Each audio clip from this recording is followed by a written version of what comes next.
How to save Pinterest pictures to your gallery. So let's get started.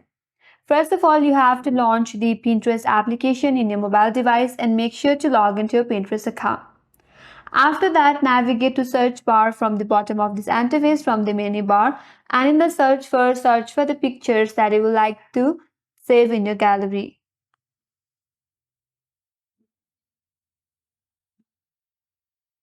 Now open up the pictures that you would like to save in your gallery. Once you open it up, you will have the save button in your interface. If you tap on it, these pictures will only be saved in your Pinterest gallery, not in your phone gallery. Now to download it and save it to your phone gallery, tap on this three dots icon from the top right corner, and from there tap on download image, and it says image is downloaded.